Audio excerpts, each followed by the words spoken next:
시험에 들지 않게 하시고 악에서 구하여 주십시오 라고 되어 있습니다. 제가 몇 주 전에 이 주기도문에 대한 말씀을 같이 나눌 때 주기도문이 총 7개의 청원으로 이루어졌다고 말씀을 드렸습니다. 청원, 간절한 요청이죠. 영어로는 petition이라고 하는데요. 즉 주기도문은 7개의 간절한 요청이라고 할 수 있어요. 첫 번째 요청이 아버지의 이름을 거룩하게 해주십시오. 두 번째가 저희 주기도문은 다 암송하잖아요. 두 번째는 나라가 임하게 해주십시오. 세 번째는 뜻이 하늘에서 이루어진 것 같이 땅에서도 이루어지게 해주십시오. 네 번째는 우리에게 일용할 양식을 주십시오. 다섯 번째는 우리의 죄를 사해 주십시오. 그리고 여섯 번째는 오늘 본문 뭘까요? 시험에 들지 않게 해주십시오. 그리고 일곱 번째 악에서 구해 주십시오. 네, 오늘은 이 여섯 번째 청원 시험에 들지 말게 해달라는 것과 일곱 번째 청원인 악에서 구해달라는 청원에 대해서 살펴보도록 하겠습니다. 오늘 말씀의 주제를 두 단어로 살펴보면 영적인 싸움이라고 표현할 수 있을 것 같습니다. 영적인 싸움. 저는 개인적으로 어떤 문제가 발생했을 때 그 문제를 바로 영적인 문제로 연결해서 보는 것에 대해서는 그렇게 긍정적이지가 않아요. 어떤 문제가 발생했을 때 그 문제를 이건 영적으로 이렇게 봐야 돼 라고 바로 연결지어서 해석하고 해결하려는 것을 신학적인 어려운 용어로는 영화화한다고 한문 영적인 해석으로 접근한다. 사실 이거를 영어로 보면 spiritualization이라고 하는데요. 그게 더 한눈에 딱 와닿으실 거예요. 예를 들어서 누군가 병에 걸렸습니다. 그 병이 걸린 이유가 과식, 배 많이 나오고 막 그 당뇨 올라가고 막 그 성인병 되는 그 코스가 있잖아요. 과식하고 운동 안 하고 스트레스 많이 받고 몸 관리 안 해서 병이 생긴 거예요. 그런데 이거를 그러면 병을 해결하기 위해서 우리는 어떻게 해야 될까요? 관리를 하고 밥을 적게 먹고 운동을 하고 식이요법을 하고 약이 필요하면 약을 먹고 의사의 진료를 받고. 근데 이런 문제를 많이들 영화화, 스피리추얼라이제이션으로 접근하면 어떻게 하죠? 너가 하나님 관계 문제가 있어. 이렇게 접근하는 거죠. 이런 식으로 접근하는 것.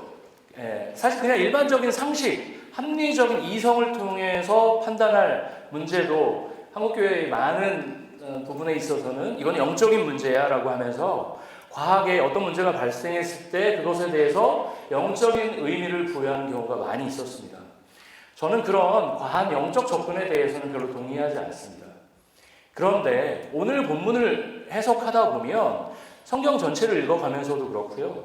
인생을 하루하루 살아가면서도 우리의 일상이 치열한 영적인 싸움이다라는 것에 대해서는 저도 부정할 생각이 전혀 없습니다. 성경 66권을 읽어내려가면서 느끼는 결론은 우리가 치열한 영적인 대치 상태에 있다는 것을 우리는 느끼게 됩니다. 그런 측면에서 오늘 이 기도는 치열한 영적 전투, 영적 대치 상황에 있는 우리에게 하는 중요한 경고이자 가르침이라고 할 수 있습니다. 그럼 본문으로 한번 들어가 보도록 하겠습니다. 본문을 한번 띄워주시면 좋을 것 같아요. 글씨가 조금 작긴 한데 보이시죠? 그래도? 네. 오늘 본문에서는 이 시험으로 번역된 단어가 있어요. 헬라어 단어가 있는데요. 페이라스모스, 시험에 들지 하지 마시옵고. 어려워요 이게 참. 들게 하지 마시옵고. 이 단어에서 시험으로 번역된 단어가 페이라스모스라는 헬라어 단어가 있는데요. 이 페이라스모스는 영어 성경에서는 주로 유혹으로 번역을 합니다. 유혹으로 번역합니다. 영어로는 temptation이죠. 영어 성경에서는 temptation으로 주로 번역을 합니다. 그런데 한글 성경에서는 주로 시험으로 번역을 합니다. 근데 최근에 지난달에 새 한글 성경이라는 성서공예에서 새로 조금 더 리뉴된 버전의 한글 성경에서는 이 주기도문에서 요걸 시험이 아니라 유혹으로 바꿨더라고요. 그래서 근데 유혹도 괜찮고 시험도 괜찮은 번역이라고 생각을 하는데 어쨌든 이 영어 성경에서는 요 페이라스모스를 템테이션으로 주로 해석을 합니다. 성경에서는 이 유혹과 시험을 조금 다른 접근으로 해석을 하는데요. 유혹 그러면 어떤 느낌이 드세요? 유혹. 성적인 유혹, 돈에 대한 유혹, 명예에 대한 유혹, 어떤 거짓말에 대한 유혹, 부정적인 의미죠. 유혹은 우리를 죄에 빠지게 하는 것들이라고 보시면 될 것 같아요. 네. 반면에 시험은 그거보다 조금 더 큰 개념이에요. 우리의 믿음 자체를 흔들리게 하는, 믿음의 근간을 뒤흔들게 만드는 그런 것들을 의미합니다. 예를 들어서 어떤 신혼부부가 결혼을 이제 했다고 생각해 봅시다. 근데 결혼을 했어요. 근데 결혼을 했는데 갑자기 신랑이 사고가 나서 죽었어요. 신부의 느낌은 어떨까요? 근데 이 신부가 평소에 교회 공동체를 굉장히 건강하게 열심히 섬기고 굉장히 신실하게 살았던 그리스도인이라고 생각을 해보겠습니다. 어떤 마음이 들까요? 하나님 저한테 왜 그러세요? 내가 이렇게 신실하게 하나님을 섬겼는데, 내가 사랑하는, 이제 제대로 살아보지도 못했는데 왜 나한테 이러세요? 이 정도 되면 이제 이런 접근을 시험이라고 볼 수, 이건 유혹이 아니죠. 이건 유혹이 아니라 시험인 거죠. 사업이 망하거나 갑자기 가족이 생명을 잃거나 사별하거나 그런 과정들일 겁니다. 예, 그런 의미에서 유혹은 우리를 넘어지게 하는 여러 신앙의 부정적인 요소들일 거예요. 우리를 넘어지게 하는. 그저 피해야 되는 부정적 개념이라면 시험은 그 과정을 건강하게 극복했을 때 더 한 걸음 하나님 앞에 다가갈 수 있는 계기가 될 수 있는 그런 요소를 시험이라고 볼 수 있을 것입니다. 문제는 우리의 삶이 참 평탄하고 원만하면 참 좋은데, 여러분 여기 지금 예배 드리고 있지만 예배를 끝나고 예배당을 나가서 집으로 가는 길에 여러 가지 우리의 머리를 아프게 하는 수많은 문제들이 우리 안에 있죠. 저도 지금 목요일까지 듀데이트인 페이퍼를 아직도 못 쓰고 언제 쓰나 이러고 있습니다. 지금. 네. 그런 계속 쫓겨 삽니다. 우리가 살면서 늘 유혹과 시험에 노출되어서 우리는 산다는 것입니다.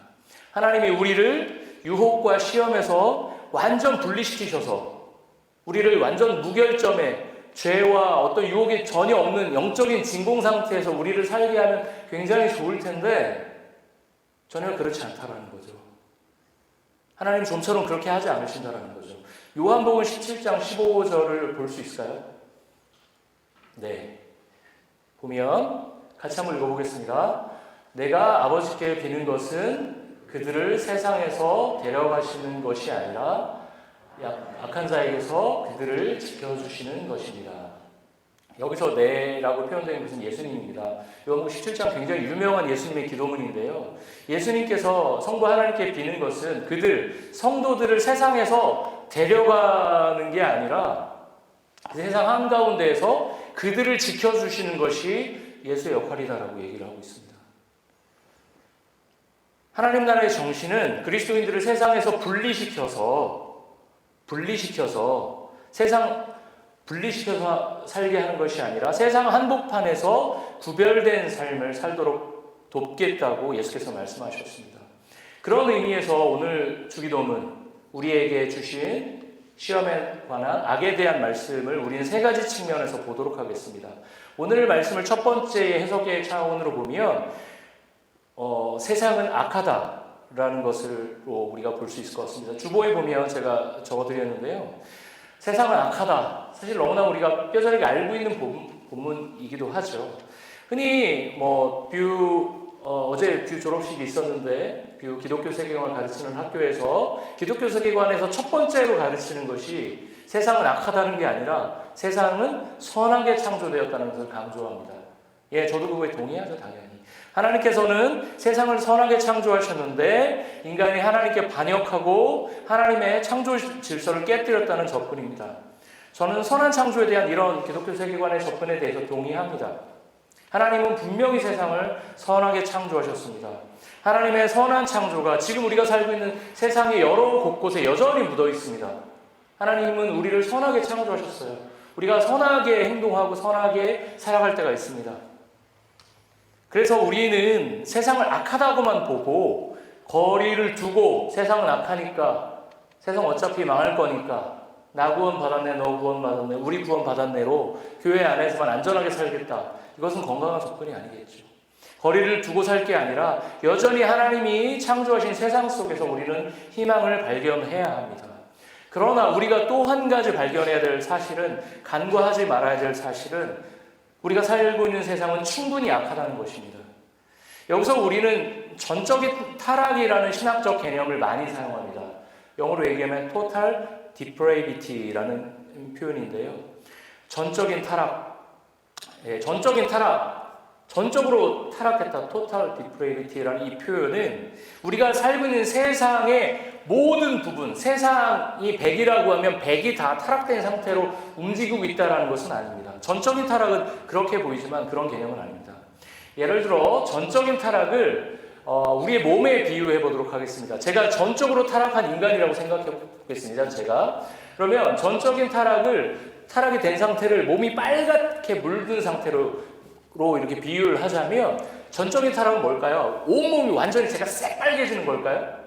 그렇지 않습니다. 그게 전적인 타락이 아니라, 타락된 속성이 나의 모든 신체 기관에 일정 부분 다 영향을 주고 있는 상태. 그러니까 제 손톱에도 빨간 기운이 살짝 보이고요, 제 심장에도, 제 간에도, 제 폐에도, 제 발톱에도, 제 허벅지에도 빨간빛, 그 타락된 성분이 묻어나온다는 거죠. 그렇지만 제가 전적인 타락의 상태가 있다고 해서 제 몸이 온통 세포 하나하나까지 다 타락된 상태냐? 그렇진 않습니다. 이건 굉장히 전적인 타락을 우리는 흔히 오해하는 경우가 많아요. 그래서 우리 몸이, 그러니까 제 몸을 세상과 비유하자면 제 몸이 온통 빨간색, 완전 빨간색이어서 도저히 희망이 없는 상태, 그거를 전적인 타락으로 보는 게 아니라 제 몸의 모든 구석구석 가운데 타락의 어떤 효과들이 영향을 미치고 있다는 거죠. 계속 영향을 주고 있다는 거죠. 그런 의미에서 우리는 전적인 타락이라는 개념을 적용해서, 세상은 악하니까 성도는 세상의 문제에 관심을 끊고 교회의 이슈, 신앙의 이슈에만 관심을 갖고 살아야 된다고 적용하는 경우가 많은데요. 그렇게 접근하는 것은 예수께서 우리를 대하는 태도와는 거리가 멉니다. 예전 제 세대, 90년대 학번 세대에서 많이 읽었던, 중고등부 시절에 많이 읽었던 책 중에 여러분 많이 들어보셨을 수도 있는데, 그 신상원 씨가 쓴 사탄은 마침내 대중문화를 선택했다는 유명한 책이 있습니다. 여러분들 교회 생활 좀 꽤나 하신 분들은 다 읽어보셨을 텐데, 저도 그 책 보면서 막 후덜덜했습니다. 아니 그런 거야? 내가 듣는 노래들이, 내가 좋아하는 해철이 형 노래가, 그 신해철도 굉장히 제가 좋아했는데, 철학과 다니는 멋진 대학생 형이었는데, 그 약간 로망이었죠. 근데 굉장히 그때 대중문화 강의하던 전도사님이, 20대 젊은 전도사님이 여러분들 가요 들으면 안 된다, 자기가 보기에 서태지가 약간 사탄의 끼가 있다 그러면서 굉장히 그런 걸 막 몰아붙였던 기억이, 그때는 굉장히 그렇구나, 어떻게 하지, 난 굉장히 좋은데, 뭐 그런 갈등을 많이 했었습니다. 예, 저는 오늘 말씀을 해석하면서 약간 줄타기를 하고 있어요. 세상은 악하다, 제가 분명히 세상은 충분히 악하다라고 얘기하고 있는데, 그렇다고 해서 예전에 신상원 씨가 하셨던 대로 사탄은 대중문화를 선택했다고 하면서 세상과 거리를 두고 분리된 상태에서 삶을 살아가자는 것은 아닙니다. 그건 이제 예전 개념이죠. 신학적으로 사실 조금 올드 패션한 개념이고요. 세상과 교회를 이분법적으로 나누어서 우리는 분리돼서 살겠다, 그게 아닙니다. 우리가 분명히 기억해야 될 사실은, 하나님이 선하게 창조하신 세상은 여전히 우리에게 의미가 있고 여전히 우리가 힘있게 살아야 할 곳이지만, 그곳이 충분히 악하다는 것도 우리가 인지하고 인정하면서 우리가 영적인 싸움에 언제나 연관되어 있는 사람이라는 것들을 항상 기억하면서 살아야 한다는 것입니다. 우리는 흔히 쉽게 이렇게 가기 쉬워요. 세상은 악한 곳이니까 우리는 영적인 문제에 천착하면서 살겠어. 또는 어떤 일상의 것들을 강조하면서 우리가 어떤 치열한 영적인 싸움, 현실 속에 있다는 것에 대해서 간과하는 경우가 많습니다. 왜 그러냐면 과학의 영적으로 보고 과학의 세상을 부정적으로 보는 반작용인 거죠. 이렇게 튑니다. 그래서 우리는 그 중간에서 과학의 세상을 비난하고 과학의 세상을 전적인 타락으로 몰고 가서 세상과 나는 단절하고 살겠어 가 아니라, 그렇다고 해서 그 반대로 튀어서 어떻게 살아가는 거죠? 그냥 우리 이성으로, 내 합리적인 내 사고로 모든 것을 해결하겠다.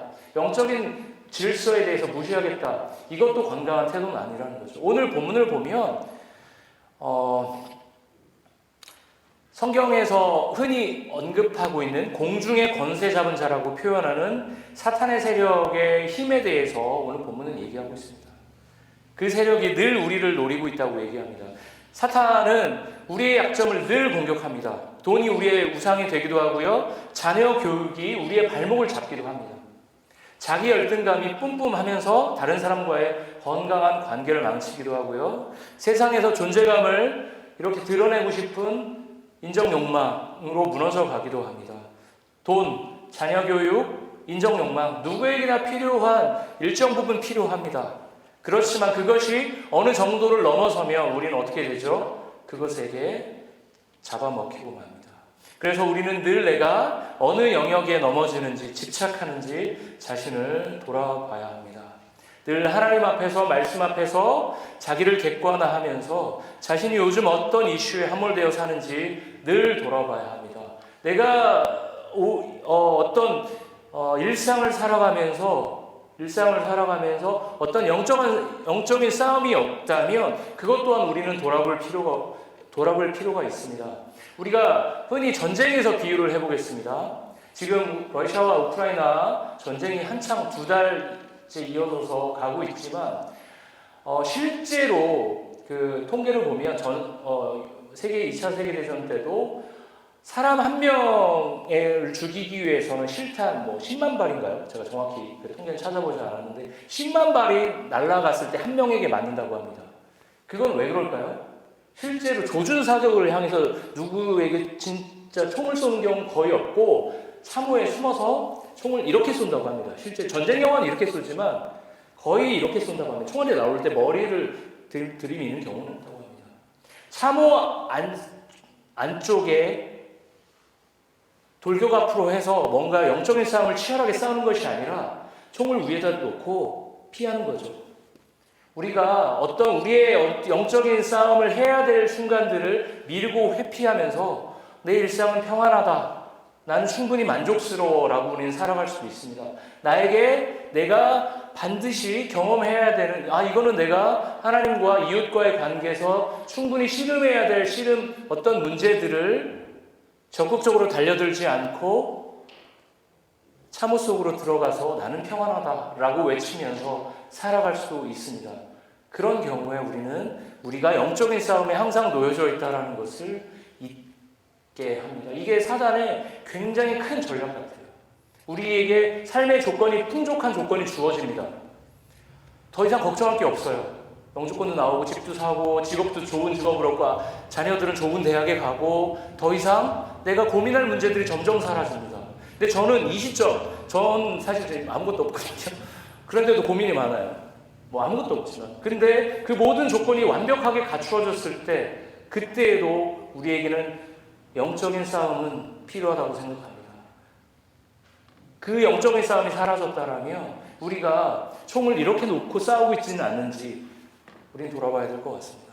제가 유스 사역을 5년 하면서 복음에 대한 설교를 매주 하면서 유스들에게 설교하면서 가장 어려웠던 지점이 특별히 부족한 게 없다라고 친구들이 얘기할 때 너는 부족해 라고 하지만 나는 부족하지 않은데요 라는 답이 올 때 영적인 결핍이 있을 때 복음이 그 친구의 영혼과 만나게 되는데 그 과정이 사라졌을 때 어떤 사람의 영적인 변화가 잘 일어나지 않은 것을 보면서 제가 제일 무력했습니다. 이걸 어떻게 해야 되지? 너는 지금 너의 영적인 상태가 굉장히 비어있어, 블레이크야 라고 아무리 얘기해도 난 나쁘지 않은데 우리 부모님 괜찮고 우리 부모님 나를 인격적으로 대해주고 나는 지금 불편한 게 없는데요. 늘 하나님 앞에서 자신의 영적인 상황이, 영적인 지점이 어느 지점에 놓여져 있는지를 스스로 늘 자신을 객관화하는 그 시간들, 이 예배 시간이 그런 시간이 되어야 하고요. 우리가 함께 모이는 구역 모임이 성도의 교제가, 함께 나누는 성경 공부가 우리의 성도의 교제 속에서 스스로를 객관화하고 서로를 비추어주는 자신의 영적인 지점이 지금 어디에 있는지, 자신의 영적인 지점이 왜 돌파가 안 되고 위에서만 이렇게 총을 쏘고 있는지 우리는 스스로 돌아봐야 할 것입니다. 그래서 아까 첫 번째 제가 말씀드리는 것, 세상이 충분히 약한 현실 속에서 우리가 살아간다는 걸 인지하면서 우리가 시험과 유혹에 늘 노출되어서 사는 우리에게 오늘의 기도가 그래서 반드시 필요합니다. 오늘의 기도가 무엇이죠? 우리를 시험에 들게 하지 마시옵고 다만 악에서 구하시옵소서. 이 기도가 그래서 우리에게 필요합니다. 나를 넘어지게 하는 수많은 유혹 앞에서 오늘도 그리스도인답게 용기 있게 정직하게 살게 해달라고 하루의 일상을 시작하면서 우리는 이 기도문과 함께 우리의 하루를 시작해야 합니다. 왜냐하면 우리가 사는 세상은 선하게 창조되기도 했지만 이미 충분히 악하기 때문입니다. 네, 이 세상이 충분히 약하다는 것에 대해서 말씀드렸습니다. 두 번째 해석은 우리가 약하다는 것입니다. 세상이 약한데 더군다나 우리는 약하다는 것입니다. 첫 번째가 세상이 충분히 약하다로 제가 지금 말씀드렸죠. 두 번째, 우리가 그 세상 속에서 약한 존재로 약을 했다 이런 거 아니에요? 이런 거 예전에 그런 거 하죠. 약할 때 강함 되지 이런 거 공감하는데 그런 거 아니고요. 우리가 진짜 연약한 존재라는 거예요. 연약한 존재라는 거예요. 제가 이렇게 설교하고 있지만 제가 대단한 존재입니까? 그렇지 않습니다. 여러분과 똑같은 존재입니다. 제가 사실 이렇게 보고 설교하고 있지만 저가 항상 설교를 준비하면서 하는 태도는 제가 요걸 들고 이렇게 같이 주님 앞에 나아가는 심정으로 설교해요. 제가 여러분들 나을 게 하나도 없어요. 저를 잘 아시는 분들은 더 깊이 아시겠지만 제가 저를 많이 노출하면 안 됩니다. 농담이고요. 두 번째는 우리가 말씀드린 건 뭐죠? 우리가 철저히 연약한 존재라는 거예요. 사실 예수 그리스도께서 십자가 사건과 부활 사건을 통해서 죽음을 극복하셨어요. 그전에는 사람이 태어나면 죽었습니다. 그 누구도 사망의 권세를 이길 수가 없었습니다. 그러나 예수께서 죽음을 극복하셨어요. 그 사건을 기점으로 해서 역사의 물줄기가 완전히 바뀌었습니다. 결국 하나님 나라가 승리하고 사단의 권세는 패배할 것입니다. 결론은 정해졌어요.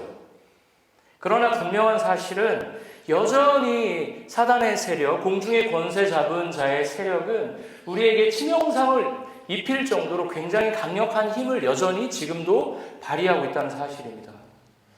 그리고 우리는 그런 유혹과 시험 앞에서 굉장히 연약한 존재로 노출된 상태에서 하루하루를 살아가고 있다는 거예요. 사실 오늘 기도는 어떤 측면에서 굉장히 소극적으로 보여요.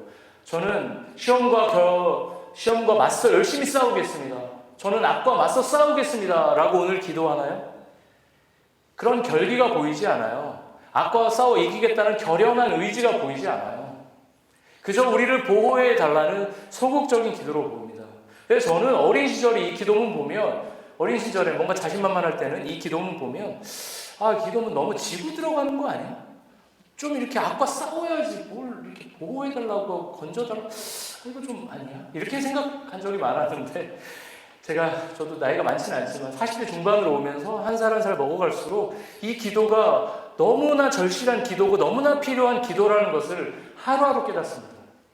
어떤 유혹에 맞서서 정면으로 대적하기보다 그 유혹의 현장을 빨리 벗어나는 게 우리가 살 길이라는 것을 배웁니다. 우리가 20세기 후반에 가장 유명한 교회사의 인물을 따진다라면 여러 인물이 있을 거예요. 그 중에서 한 세 분 뽑는다면 첫 번째로 빌리 그레엄 목사님이라는 굉장히 유명한 몇 년 전에 돌아가셨죠. 그 유명한 목사님을 꼽으실 겁니다. 그분의 사역을 통해서 정말 수십만의 사람들이 회심하고 예수를 믿게 되는 일들이 있었습니다. 1974년인가요? 여의도 광장에서 했던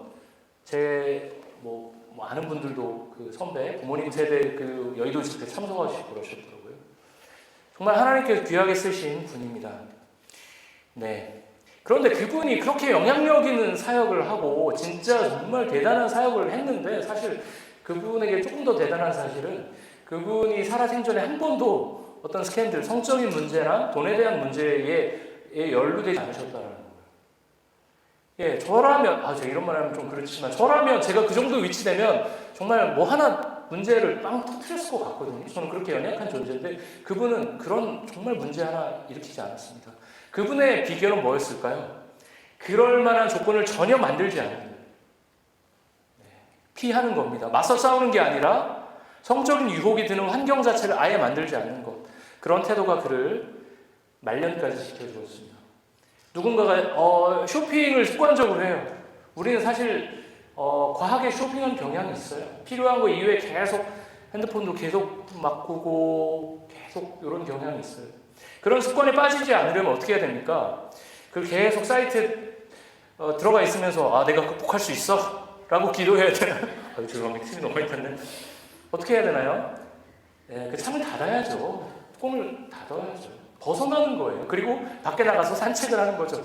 나는 쇼핑하지 않는다. 쇼핑하지 않는다. 환경을 벗어나는 거죠. 제가 모든 쇼핑을 다 부정하는 건 아니고요. 과하는 거예요. 오늘 본문의 기도문 보면 우리를 시험에 들게 하지 마시라고 적혀 있어요. 그러면 하나님은 우리를 시험 들게 하는 분일까요? 이 질문을 우리가 짚고 넘어갔으면 좋겠어요. 성경에서는 하나님의 시험이 분명히 언급되어 있습니다. 딱 생각해보면 언제 있을까요? 하나님이 아브라함을 시험할 때 100세에 얻은 아들 이삭을 바치라고 했을 때 그거 엄청난 시험. 저는 그거 못 바쳤을 것 같아요. 유아를 바쳐라 그러면 내가 죽고 말지 뭐. 나는 못해. 저는 그랬을 것 같아요. 진짜 유아 요즘 하는 거 봐서는 제가 못할 것 같아요. 근데 그 아브라함은 그렇게 하죠. 네, 예수님 어떤 시험 당하셨죠? 공생애를 하시기 전에 광야에서 마태복음 4장에 보면 40일간 금식하실 때 마귀의 시험을 받으셨죠. 시험을 하나님께서는 허락하세요. 그러나 하나님의 시험은 분명히 성경에서 언급되어 있지만 야고보서 1장 13절 한번 띄워주실래요? 같이 한번 읽어보겠습니다. 시험을 당할 때 아무도 내가 하나님께 시험을 당하고 있다 하고 말하지 마십시오. 하나님께서는 악에게 시험을 받지도 않으시고 또 시험하지도 않으십니다. 네, 이 본문은 아까 좀 전에 제가 하나님께서 시험을 허락하신다라고 하는 것과 정면으로 모순이 돼요. 사실 성경이 이래서 어려워요. 정면으로 부딪혀요. 여기서 보면 시험하지 않으신대요. 이거 우리는 어떻게 해석을 해야 될까? 이렇게 모순이 되고 참 어렵습니다. 그러나 이 야고보서 본문을 해석하면 이 야고보서 본문에서 말하는 시험은 사실 시험이라기보다는 유혹에 가깝습니다. 유혹으로 해석을 해야 돼요. 그리고 우리는 일상의 크고 작은 유혹들에 자주 넘어지잖아요. 그래서 하나님은 우리에게 시험을 허락하실 때도 있어요. 우리의 신앙의 본질이 흔들릴 만큼의 문제를 경험하는 분들이 주변에도 있잖아요. 사실은 그런 것도 있어요. 하나님 도대체 나한테 왜 그러세요? 라고 나 도저히 하나님 못 믿겠어요 라고 해서 신앙을 포기하고 싶다라는 마음이 들 만큼의 시험을 하나님이 허락하실 때도 있고요. 그러나 그런 커다란 시험 이외에도 우리에게는 유혹이 많이 주어지는데 그런 유혹을 하나님께서 우리에게 시험하지도 않으신다라는 저 본문에 빗대서 얘기를 하면 하나님께서 우리를 유혹한다라는 얘기가 아니라 우리의 죄된 본성 때문에 우리가 유혹에 걸려 넘어진다는 거죠. 그래서 우리에게는 시험과 유혹이 동시에 다가온다는 거예요. 그런 그 시험과 유혹 속에 우리가 노출된 우리는 어떤 존재다? 연약한 존재다라는 것이 제가 두 번째로 말씀드리는 이 본문에 대한 해석입니다.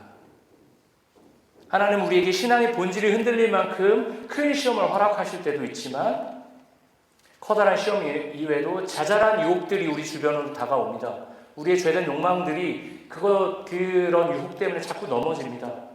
그 두 가지가 동시에 옵니다.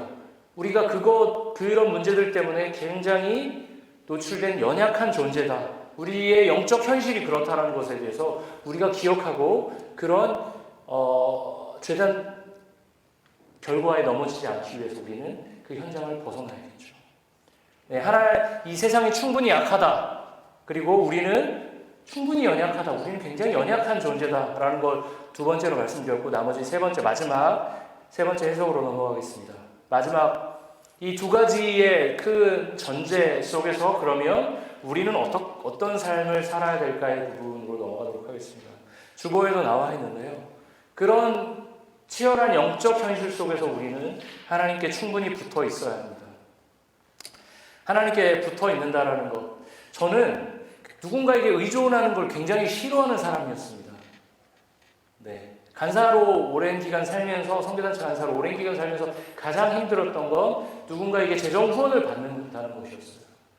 마찬가지로 제가 예수 그리스도를 인격적으로 받아들이는 게 가장 어려웠던 지점이 저의 삶의 주도권을 예수님께 올려드린다. 그분이 나의 삶의 주인이다라는 인정하는 게 너무 어려웠어요.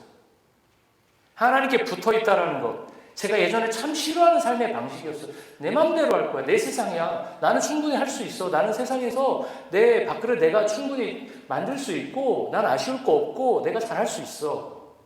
난 하나님 그냥 내가 적당히 믿을게. 내 삶의 어떤 한 가지 조건으로 생각하면서 나는 그렇게 살 거야. 제가 끝까지 예수님을 믿기 어려웠던 지점이 그런 지점이었습니다.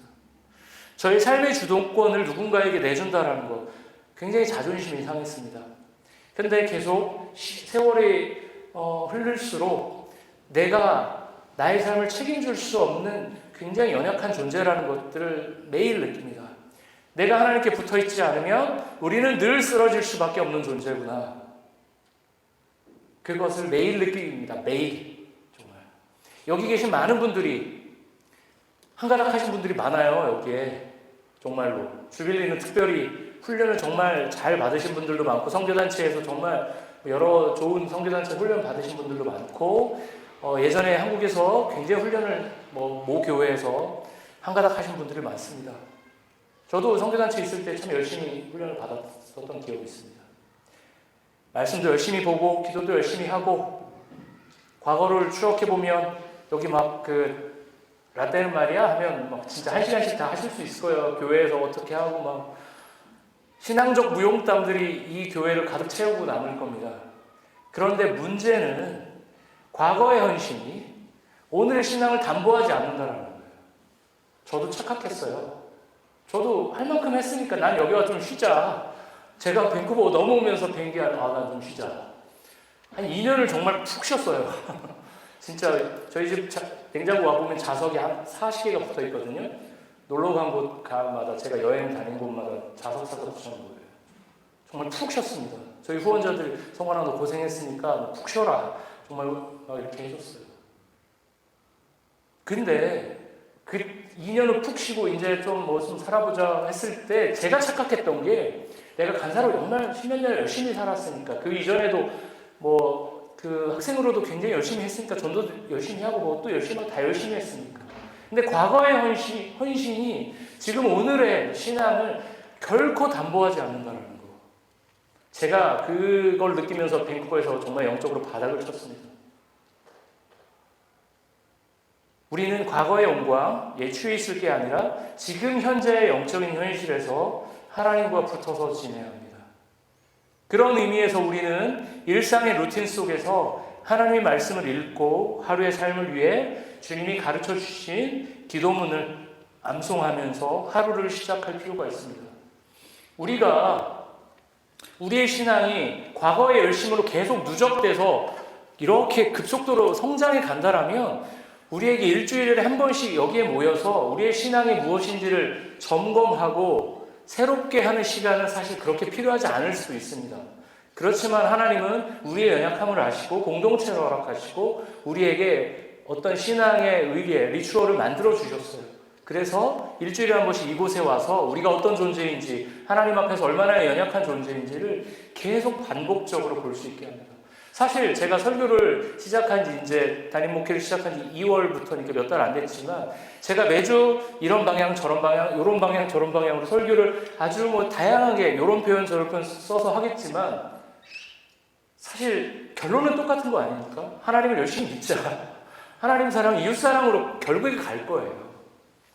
아이고 황 선생님 설교 잘할 것 같은데 한 1년 들어보니까 똑같은 얘기네 라고 생각하실 수 있지만 우리의 신앙의 방향은 사실 하나님 사랑, 이웃 사랑으로 결국에 귀결될 수밖에 없습니다. 우리에게 그렇게 새로울 것은 없습니다. 그렇지만 우리가 놓치고 있는 사실은 뭐냐면 우리가 날마다 새로운 어떤 신앙적 지식을 쌓는다고 해서 우리가 성장하는 것이 아니라 우리의 연약함을 하나님께 날마다 고백하면서 하나님과 오늘 붙어있는 삶, 그것이 우리의 신앙을 하루하루 지탱하게 만든다는 것입니다. 우리에게 일용할 먹을 양식이 필요하듯이 우리에게 일용할 영적인 양식도 필요합니다. 그래서 우리가 공동체로 모이고 날마다 말씀을 묵상하고 주님 앞에 기도하고 오늘 이 기도문, 우리를 악에서 구해달라는 기도문과 함께 하루를 시작해야 하는 것입니다. 저는 개인적으로 모든 설교의 결론을 말씀과 기도로 끝내는 것을 싫어합니다. 너무 많이 들었어요. 제가 약간 그런 거에 반감이 있는 사람이에요. 그런 사람이 목회를 하겠다고 했으니 참, 그렇죠. 항상 들었는데 말씀도, 오늘도 말씀도 기도네. 순종, 아니면 봉사, 교회에 대한 봉사, 뭐 아니면 전도, 뭐 더 있을까요? 뭐 이렇게 약간 제가 항상 삐딱하잖아요. 그랬었습니다. 어떤 식으로든 성경 본문의 말씀을 설교의 결론을 말씀과 기도로 가는 것을 좋아하지 않았습니다. 성경 본문의 결론을 말씀과 기도로 가는 것은 우리의 신앙적 상상력을 좀 꺾는 거 아니야? 라고 생각했었습니다. 그러나 상상력, 크리에이티브한 아이디어는 어느 날 번뜩 생각나서 이거다! 라고 해서 우리가 영적인 어떤 이렇게 상승을 이뤄내고 하는 것이 아니라 끊임없이 훈련하고 일상에서 노력하는 사람들에게 그런 크리에이티브한 아이디어, 영적인 성숙은 주어집니다. 신앙도 마찬가지죠. 우리가 어느 날 느닷없이 주어지는 신앙적 깨달음에 사도 바울이 사울이었다가 다메섹 도상에서 비 딱 맞고 내가 핍박하는 예수다 이런 음성을 듣고 바뀌는 것이 아니라 늘 하나님의 말씀을 규칙적으로 묵상하고 하나님과 대화하며 내가 하나님 오늘을 이렇게 살겠습니다라고 기도문을 낭송하고 하나님 앞에 고백하면서 살아가는 삶, 그런 삶이 우리에게 먼저 담보되어야 합니다. 그러나 하나님과의 대면의 시간은 아침일 수도 있고 오후가 있을 수도 있고 저녁이 될 수도 있습니다. 그것은 자유죠. 그렇지만 우리는 매일 이 기도문과 함께 하면서 일상의 유혹 앞에서 자신을 지키는 삶을 평소에 훈련해야 합니다. 여기 영어 공부 열심히 하시는 분들 많으시죠? 저도 안 빼놓고 매일 하려고 노력합니다. 네, 영어 한 번에 영어 반어만 딱 받으면 딱 늘면 좋겠지만 그렇게 된 경우는 없죠. 날마다 모던 패밀리 미드 봐가면서 저 무슨 말이야 싶으면 또 저런 게 있구나 하나하나 배워가면서 이렇게 성장하죠. 우리의 영적인 현실도 그렇습니다. 계속 훈련하지 않으면, 근데 영적인 것 훈련보다 영어 훈련이 더 나은 것 같아요. 영어는 하다 보면 좀 안 해도 어느 정도 이렇게 그 지점을 찍으면 거기까지는 금방 가는데 영적인 훈련은 더 어려운 것 같아요. 네. 스키를 한 10년 탄 사람들이 스키 5년 안 탔다고 해서 못하나요? 몸에 배기 때문에 하잖아요. 영어도 마찬가지인데 영적인 훈련들은 우리는 더 약한 것 같아요. 언어에서 영어 앞에 약한 것보다 하나님 앞에서 어떤 공중의 권세 잡은 자 앞에서 우리의 영적 현실은 하루하루 그날의 일용할 영적인 양식을 우리가 섭취하지 않으면 우리는 넘어지게 되는 그런 현실을 마주하게 되는 것 같습니다. 그런 의미에서 우리는 자신만만하게 여기지 말고 자신의 연약함을 인정하며 하나님께 붙어 있어야 합니다. 그런 차원에서 저는 주빌 공동체 전체 차원에서 제안을 하나 하고 싶어요. 저희가 1월부터 하면 딱 좋은데 제가 그게 지금 타임테이블이 안 맞잖아요. 그래서 5월부터 여기 계신 모든 성도분들이 그 맥체인 성경 읽기 많이 해보셨죠? 네. 맥체인 성경의 네 부분에서 성경 한 장씩 읽습니다. 하루에 4장씩 읽는 건데 그렇게 읽으면 구약을 한 번 읽고 시편이랑 신약을 아마 2번씩 읽는 걸로 알고 있어요. 그거를 5월부터 같이 시작했으면 좋겠어요. 그래서 한 호흡으로 우리가 말씀을 읽고 하루에 4장이니까. 근데 지금 1, 2, 3, 4호를 저희가 까먹었으니까 한 몇 달 동안 하루 8장 하면 더 좋겠죠. 그래서 같이 한 호흡으로, 그래서 이번 주는 우리가 이 말씀을 읽습니다라고 공지를 하면 한 호흡으로 말씀을 읽고, 또 제가 부탁드리고 싶은 것은 우리 일상을 시작할 때 뭘로 시작하자? 주기도문으로 시작하자. 우리가 주기도문 말씀을, 그리고 특별히 펴지 않아도 외우는 이 말씀으로 우리 일상을 시작하자. 제가 제안드리고 싶습니다. 한 공동체가 같은 말씀을 묵상하고 같은 영적인 호흡을 하면서 지내는 것은 너무나 중요한 실천이라고 생각합니다. 이제 말씀을 마무리하겠습니다. 오늘의 기도, 우리를 시험에 들게 하지 마시옵고 다만 악에서 구하시옵소서는 우리가 살고 있는 세상이 이미 충분히 악한 곳이다라는 것을 알려줍니다. 또한 우리는 그런 악한 자들과의 싸움에서 좀처럼 이기기 어려운 연약한 존재들이라는 것을 깨닫게 됩니다. 그래서 우리는 하나님과 늘 붙어 있으면서 하나님의 보호하심 속에 살아가야 합니다. 그래서 하나님이 주신 말씀을 규칙적으로 묵상하고 하나님과 대화를 나누면서 하나님께서 연약한 우리를 지키시기를 구해야 합니다. 마지막으로 한 가지만 더 추가드린다면 오늘 기도에서 표현되는 시험이 나의 시험이 아니죠. 우리의 시험이라는 것을 우리는 기억해야 합니다. 우리에게 주어지는 시험을 나 자신의 맥락에서만 해석하지 말고 나에게 시험이 닥치면 그게 나의 시험이 아니라 우리가 함께 짊어질 시험이라는 것들을 기억하면서 구역 모임에서 개인적인 교제에서 나누고 함께 극복하고 함께 나아가야 합니다. 그래서 우리는 함께 예배드리고 함께 모임을 하고 성경 공부를 하고 기도회를 하고 서로의 집에 모여 밥을 같이 먹으며 성도의 교제를 나누는 것입니다. 네, 이제 마지막으로 권면을 드리고 말씀을 마치도록 할 텐데요. 매일 아침 일상을 시작하면서 맥체인 성경 읽기표로 우리가 같은 말씀으로 함께 같은 호흡으로 영적인 하루를 시작했으면 좋겠습니다. 그리고 또한 하루의 일상의 시작을 주기도문으로 그냥 우리가 예배 시간에 중얼중얼 외우듯이 하는 주기도문이 아니라 천천히 하는 그 주기도문으로 우리의 하루의 일상을 시작했으면 좋겠습니다. 매일 아침 일상을 시작하면서 일을 시작하면서 공부를 시작하면서 집안일을 시작하면서 오늘의 기도 우리를 시험에 들게 하지 마시옵고 다만 악에서 구하시옵소서라는 기도를 주님께 드리시기를 권면합니다. 하나님께서 우리를 지키실 것입니다. 네, 말씀을 마치도록 하겠습니다. 네, 그런 의미에서 우리가 주기도문을 한번 하고요. 눈을 감으시고 주기도문을 한번 하시고 같이 찬양 나오시면 같이 찬양하고 기도를 잠깐 했으면 좋겠어요. 네.